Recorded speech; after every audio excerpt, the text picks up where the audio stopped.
Hello, and welcome to SJT Demola. And today's video, we're going to do a comprehensive guide on how to do the UCAT.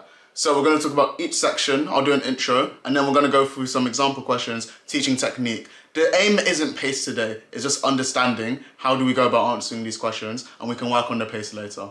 So we'll go through each section, example questions, and then at the very end, I'm going to do a bit of a general guide as to how I would prepare if I was sitting the UCAT this coming August or September. So no time to waste, let's get straight into it. Okay, the first section we're going to talk about is verbal reasoning. Now, this one I think is very much disliked by most people that sit the UCAT because what you have is an extract. You'll get, I don't know how many extracts, but you'll get a decent amount of extracts and you get a couple of paragraphs from each one. So it can be anything from 4 or 5 or it can be like 6 or 8, yeah?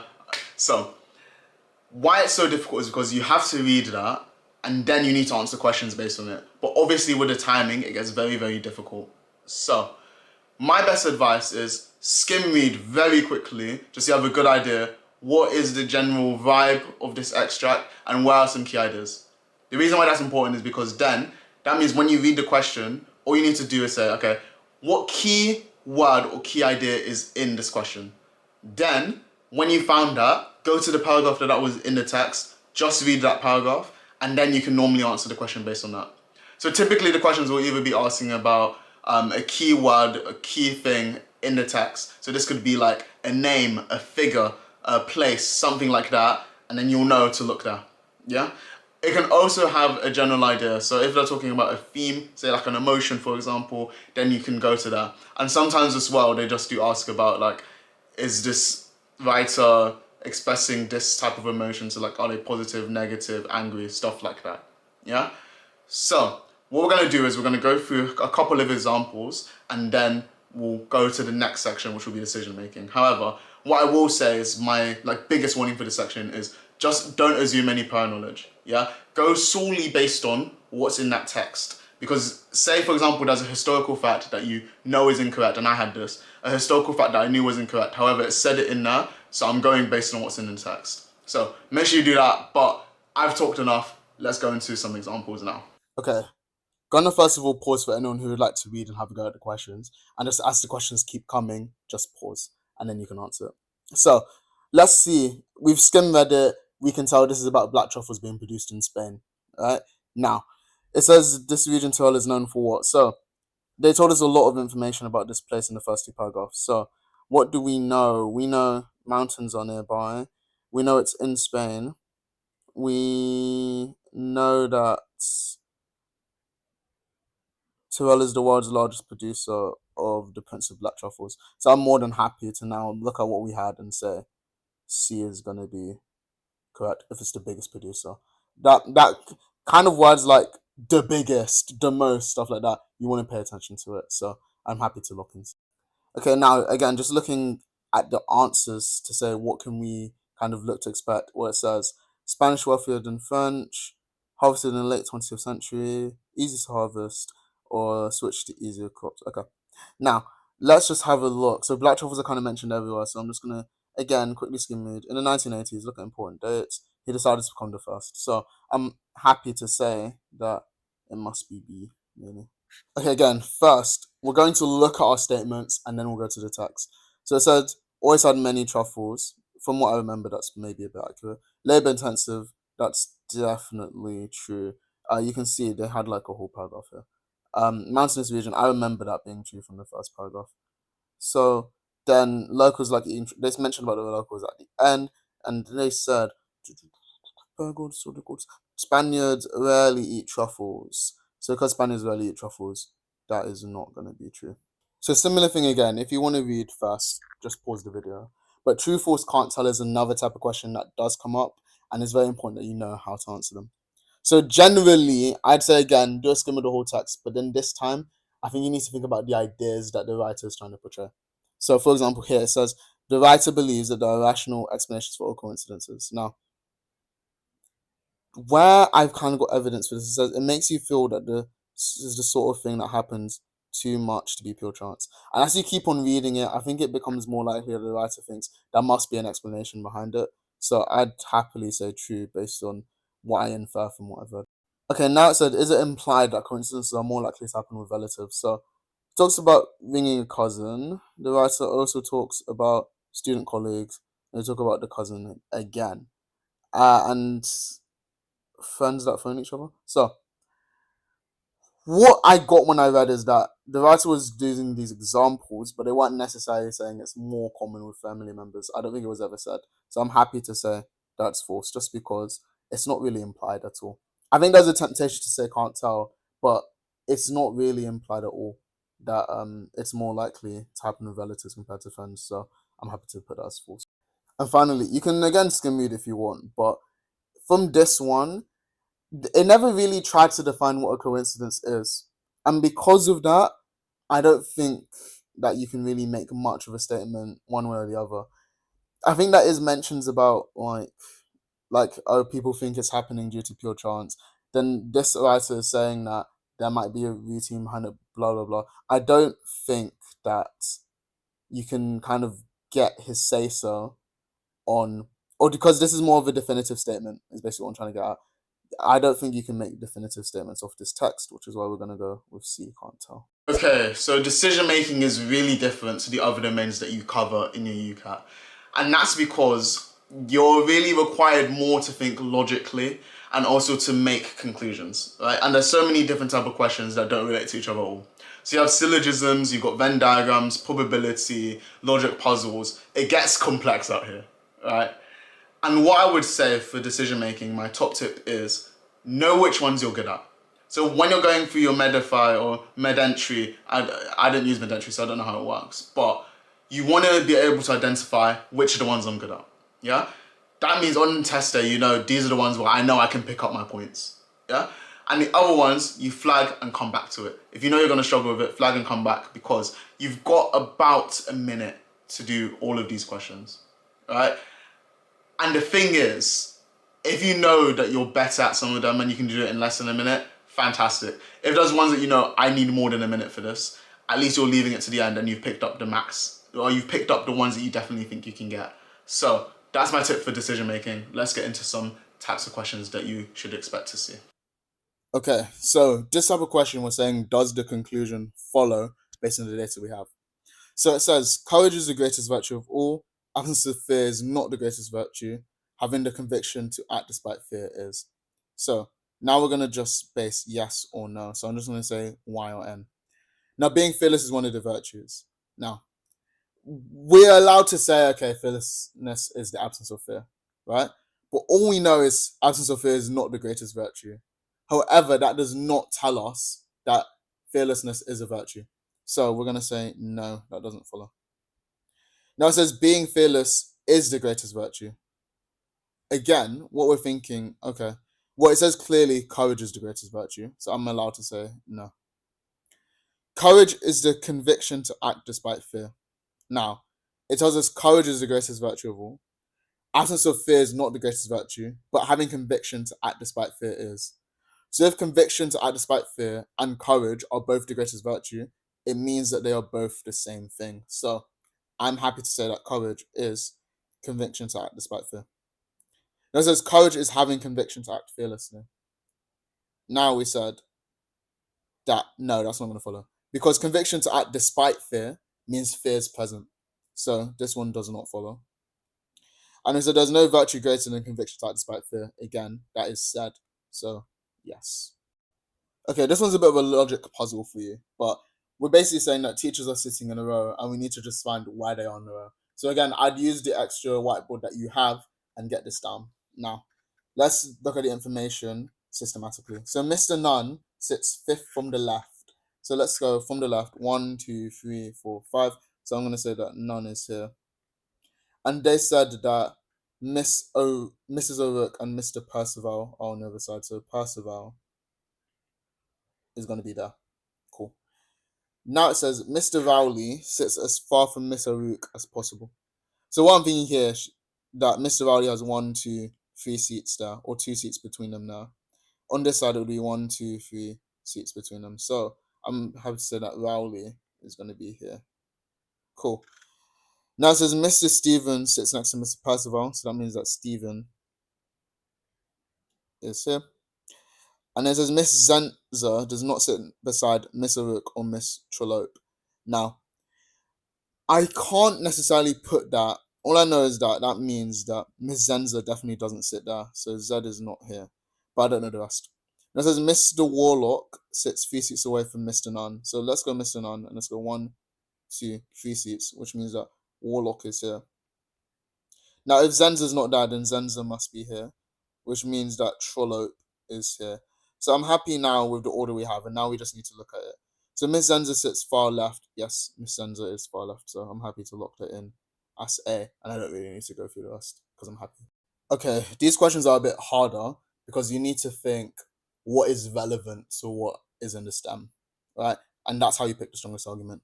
So they said we should focus more on rehabilitating offenders rather than punishing them for the crimes they commit. Okay, flat out statement. Don't care if you agree or not. Yeah?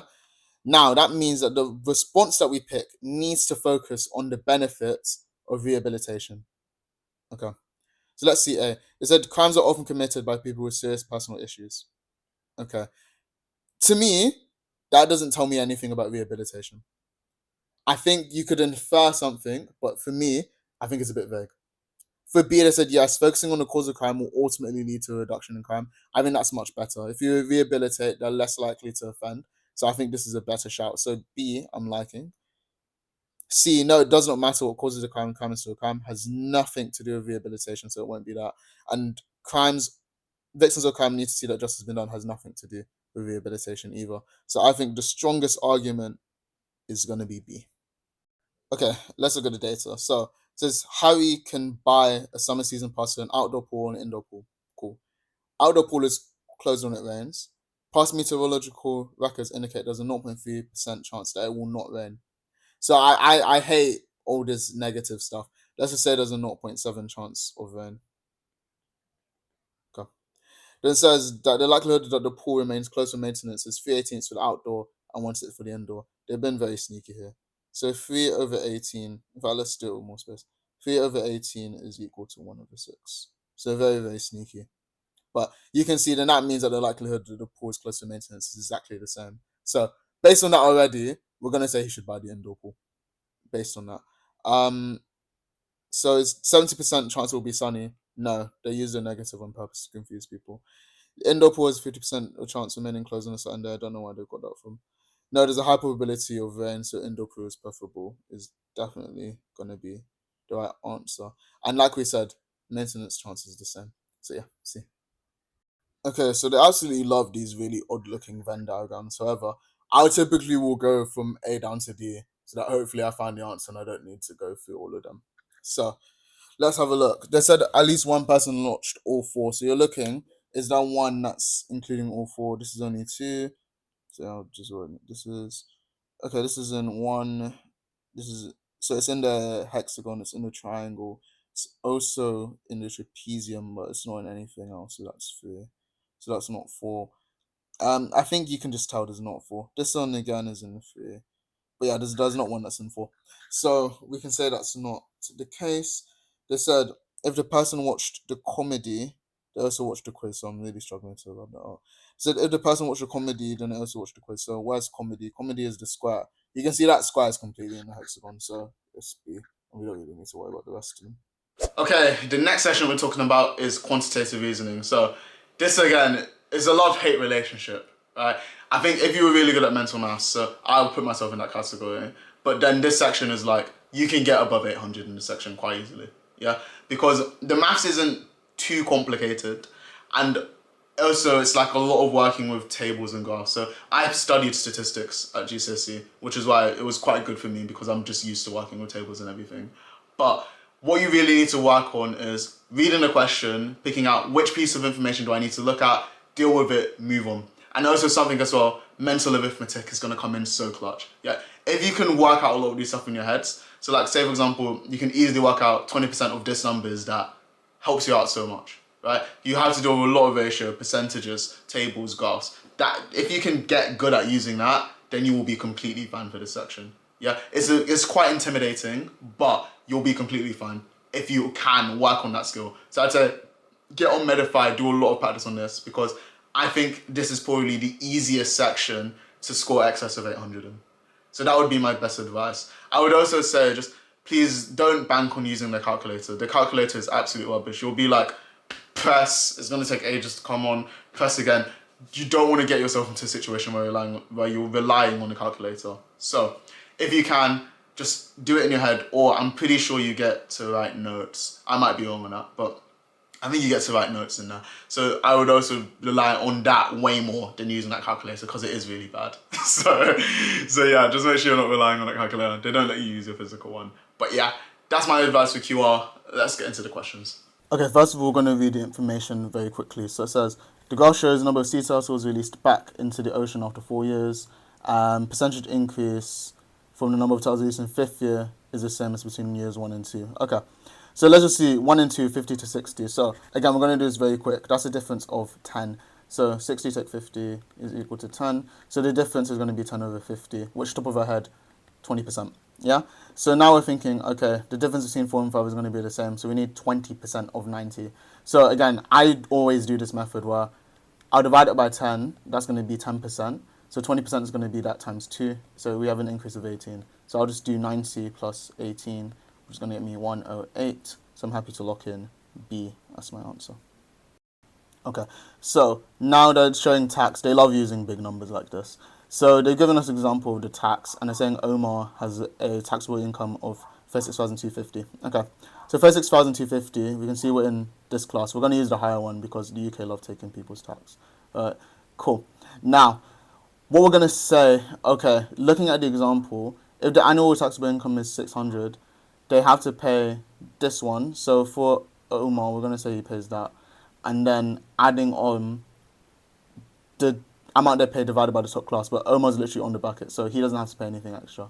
So he's just going to pay whatever this is. And because we're doing a percentage, we're going to do it like this. So again, now, I wouldn't times by 100, I'll just see what this decimal is, just to save me a bit of time. But if we pop this into our calculator, then it's like 0.1376. So C is going to be the answer. Okay, basic table, number of steps for 3 different employees. And again, we're looking at Omar. How many steps did he walk in week 3? So we have the total. Now we need to do very quick maths. I wouldn't bother with the calculator here. So we have 90,000 plus 46,800. Quick maths, 0086. And then that's 1313. Cool. We're going to now add on the next one, 86400. Keep it going, 002. Carry the 1, 12, 3, carry the 1. That's 11, 12, 2. Cool. So we've got that, and then now we're adding on this 97200. Keep it going, 004, 0, carry the 1, 11, 2, carry the 1, 3. Cool. So now we take it away from the total. So we have 3, 6, 0, 1, 2, 3. Take away 3, 2, 0, 4, 0, 0. This gets a bit difficult, 0, 0. Can't take it from there, so we take it 5, 0, 9. Cool. 6, 9, 3, 396,000. So it's going to be A. But that's kind of the pace that you need to work out for these questions. Okay, this one is worth understanding. So we've got a graph, mobile ad market.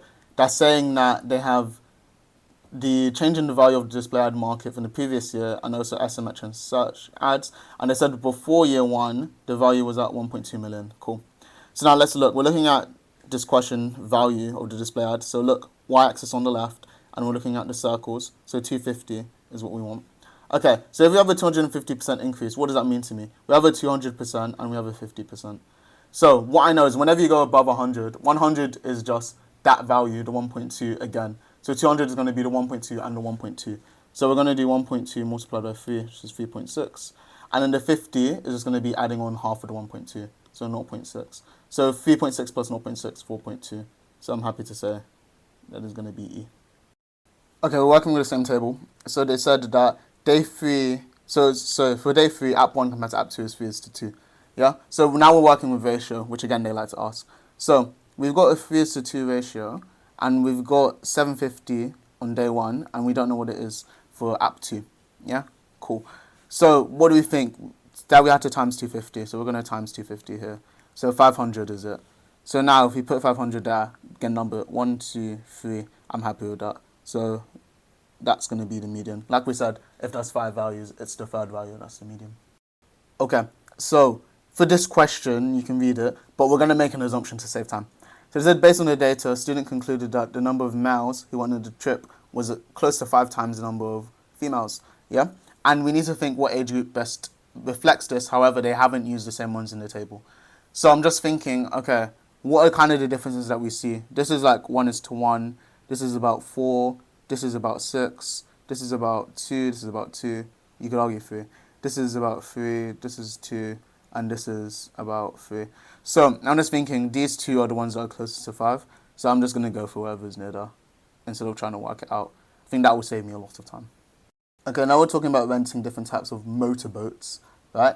And they said the deposit for D is increased by 5% on Sundays. So what is the total cost of renting D for 6 hours on Sunday? Okay, so think about the deposit. The deposit's 100, so the deposit is 95, and it's by 5%. So I'm always going to go by this. So 95, quickly divide it by 10, and we'll get what 10% is, 9.5. 5% is going to be half of 10%, right? So half of that, quick maths, half of 9 is 4.5, half of 0.5 is 0.25, so 4.75, yeah, is what we're going to add on. So it's going to be 99.75 because we're adding it to 95. And then you think, okay, 6 hours, cost per hour being 100, so 600 is what we're adding to it. So it's going to be B. Okay, our last section is SJT. So situational judgment, I think, is one that you get better at the more you do questions. And literally, you just kind of need to understand what's the hierarchy. So typically, medical student, junior doctor, then your consultants, or your nursing staff, stuff like that. But essentially, it's just mostly going to be about paying them respect, and then also, like, if there's issues, just like feeding it up the food chain. So, like, literally, say if there's an issue with another medical student, and first of all, the first point of contact is normally approach them first. So try to approach them and get them to stop. If not, then you have to escalate it, right? It typically goes like that. Don't do anything that's gonna be argumentative, violent, stuff like that. You get the gist of it, really. I think the more that you do this, you get more used to it, and then you'll just notice different sort of clinical scenarios. You really don't need to know too much for this section, genuinely. I think as long as you kind of understand the principles, workplace dynamics and stuff, which you will get from the questions anyway, I think you'll be fine. I saw that the more I just did questions, I improved in this section. I don't think it's too crazy what they ask you to do. So again, do the questions, get more used to the situations, and then you will be fine for this section.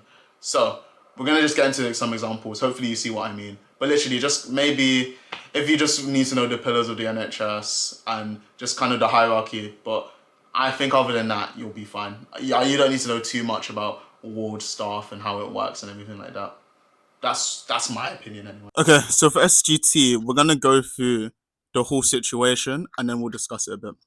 So Sapphire has been asked to do a group presentation on sleep disorders. Dominic said that they would do it together equally and they'd present the sections they wrote. And now Dominic is kind of worried, doesn't think he can do it. So we're putting ourselves in Sapphire's shoes and we're thinking, what should she do? So the main concern should be at this moment producing a good presentation. That's what we really want to do. So in terms of her confidence in presenting Dominic's slides, very important, because if she doesn't feel like she can do it, then they're going to fail this presentation. Now, Dominic's well-being, also important. In terms of if it's very important or just important, I'd side with important, mainly for the reason that I think they need to prioritize doing the presentation well. So even if Dominic's not feeling well, that's an issue that kind of can be handled afterwards, if you know what I mean. Now, if Dominic would do the same for her, not important at all. You're thinking, especially as a doctor or a dentist, a lot of things you're doing, you're not going to get anything in return, right? That's from the patients, from other colleagues. So it shouldn't really matter if Dominic would do the same for her. And then also that they agreed to present their own sections. It's something you'd consider, but then also the thing is they need to do this to pass, right? So as of right now, minorly important. Just because Dominic should have been aware, he should have prepared better. And whether Dominic needs to present to be graded, very, very important. Because if Dominic doesn't get his act together and fails, that's not good. So those are the considerations for this case. Okay, just before we start, I forgot to mention about how SJT is graded. So essentially, you just need to be getting close to what the expert panel agrees on. If you're bang on the money, good, but you also get some credit for being close. So for example, if it's like very appropriate and you said appropriate but not ideal, you'd still get partial marking for that. I just thought I should mention that. So now let's go back. Finley, medical student on oncology ward, needs to find Dr. Orleif. One of the patients is in a lot of pain, very distressed. They've tried to contact Dr. Orleif, but they haven't got a response. So he found her in the break room and asked to respond to her pager, but she is tired and hungry and wants to go to the patient after lunch. Okay, so Finley has said, please can you advise if there's anything we can do to help the patient? I think that's a good response. I wouldn't say it's a perfect response, but it's a good response. I think it doesn't get across the urgency of the situation, but it hopefully will get something. It's not fair to the nurses that we ignore them. Very rude. I think if you're a medical student saying this to a doctor, good luck. Well, that's very rude. So I'd put that as a D. Also, I'm sure that the nurses are tired. Very rude. Very rude. Don't be rude to doctors. Please could you contact the nurse to let her know what she should do about the patient while she waits for you? I think that's very good because it gets like an immediate kind of resolution, and then it also doesn't kind of tell the doctor that you're slacking off a bit. So I think that's very good. Okay, shorter scenario here. So a dentist is doing a routine check on a 10-year-old boy, and during the check, the boy starts crying and screaming and wants to go home. Okay. So now if you're the dentist, do you continue as normal? 100% no. When you try to get a 10-year-old boy to check his teeth when he's kicking and shouting, it wouldn't be safe to continue. It wouldn't be safe. So I think that's very inappropriate. And then here, ask the mother to book an appointment at a later date. I don't think this is a bad response, but think about like NHS wait. I know dentist isn't necessarily NHS, but think about the wait times. Like it's gonna be awful trying to get another appointment, and then if the boy again isn't calm during the next one, then you're wasting more time. So I think attempts should be made to calm down the boy first, but this isn't that bad. This is okay, but it makes sense. But like calm down the boy first if you can. For simplicity, we'll just do 1, 2, 3. Now let's read the case. So Chrissy is a first-year medical student on placement in the surgical department. In a ward round, the doctor puts on a prescription that's different from what was discussed, and the doctor has a reputation of reacting strongly when questioned. Okay, so let's think what Chrissy can do. So after the ward round, ask one of the other doctors which medication they would prescribe to the patient. I'd say this is a bad response because it means that the patient now might be prescribed the wrong medication. Even if it's scary, they do need to talk to the senior doctor because patient concern should be the top priority. If I'm a senior doctor that should prescribe the wrong medication during the ward round, this one is okay because I think it's fair to say, but then also maybe the doctor didn't do the wrong thing. You need to check and make sure that that the doctor did actually make a mistake. So I think like this one, confound the senior doctor which medication she wanted to prescribe. This is good. I think if it was me, I'd phrase it as like a question. Oh, like why did you give that medication? You know, that's how I'd sneakily get around it on my placement. But yeah, I think most appropriate is the third one, and the first one is the least appropriate, just because it doesn't actually solve the issue of the patient getting the wrong medication. Whereas this one, the third one, does, and it's a nice way of going around it. Okay, so now I'm just gonna say some general tips about UCAT, and then I'll get out of your hairs. So start on time, right? Starting 2 weeks before the exam is a nightmare because you just haven't done anything like this. So you need to get more used to the style of questions. I say if you haven't started now, start now. Yeah, because I think this video is releasing at like the 1st of August. So start now, please, if you haven't started already. So make sure you're starting on time. Make sure that you're targeting your weak areas. I think there's always this temptation to just keep doing the things that you're good at, right? But you will not get better at this exam if you stick in the lane that you're good at. You need to do, even in each domain, you need to do the questions that you struggle more with to improve. I know that I've said, for example, in decision making, the ones that you're better at, focus on those in the exam. But that's very much a, now we only have a week to go kind of thing. I just need to maximize my score. Whilst you have the time, please just improve in the sections, right? That's gonna be something that's really important. Also making sure you're not burning out, because you would have just had quite an intense year 12, right? Year 13 is definitely gonna be intense. So make sure that, yes, UCAT is very important. it is a key part of your medical school application for October. However, you also need to make sure that you don't burn out, because if you go all guns blazing for this and then you burn out when it comes to year 13, mock exams, final exams, those are the ones where you need to show yourself as well. So make sure that you are taking breaks as well. I've always advocated for morning session, afternoon session, and yeah, those are kind of the key things I'd say. Don't burn yourself out over it, but take it seriously. So, yeah, a bit of just make sure that yes, you can take it seriously without burning out. And then also make sure you target the weak areas. That's the most important thing. So if you realize that you're really struggling with mental maths, just do a lot of questions. Honestly, Medify, UCAT Bank, you will not run out of questions to do. I can promise you that you will not run out of questions. So yeah, those are my general tips. I don't want to spend too long because it's already been a long video, right? You guys want to go. So yeah, but any more questions, like any more general tips or any questions, pop them in the comments below. I will answer it. Okay, and we're calling it a wrap on the video there. So thank you so much for listening. I hope it was really helpful, and hopefully the UCAT goes really well for you guys over this summer as well. If you liked the video, drop a like, subscribe to the channel. Any questions at all, drop them in the comments below. I'll do my best to answer. We've also got our TikTok and Instagram, both at demola. Links will be in the description below. We go through A-level tips, medical skill tips on there. So thanks so much for listening, and we'll catch you in the next one. Bye for now.